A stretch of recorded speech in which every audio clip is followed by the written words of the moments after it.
আরে এই কি করছিস? এই নে এই টাকাটা রাখ, দুপুরে তুই আর তোর ভাই কিছু খেয়ে নিস। কেন আব্বু, তোমরা কোথায় যাবে? আমি তোর মাকে নিয়ে একটু হাসপাতালে যাব, তোর আম্মুর শরীর খারাপ। আচ্ছা ঠিক আছে আব্বু, সাবধানে যেও।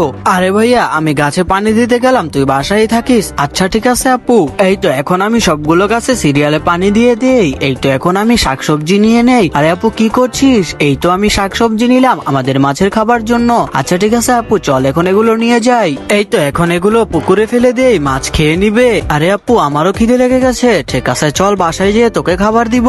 আরে আপু, তুই তো আমাকে বার্গার কিনে দিলি, তুই তো খালি না, এই নে একটু আমার থেকে খা। আচ্ছা ঠিক আছে, এই তো খেলাম, চল এখন বাসায় যাই। আরে এই তো এখন আমি মুরগিগুলোকে খাবার দিয়ে দেই। আয় আয় আয়, তুই খেয়ে নে। আরে এই তো এখন মুরগির মাংসটাকে ভালো করে ধুয়ে নেই। আরে কি করছিস? এই তো আমরা এসে পড়েছি, তুই এখন যা, আমি রান্না করছি। এই তো এখন ভালো করে রান্নাটা করে নেই। এই তো আমার রান্না হয়ে গেছে, চলো আমরা সবাই মিলে এখন খাই। আর তোমাদের কাছে ভিডিওটি ভালো লাগলে লাইক করে চ্যানেলটি সাবস্ক্রাইব করো। আর তোমার ফোনে কত পার্সেন্ট চার্জ আছে তা কমেন্টে লিখো।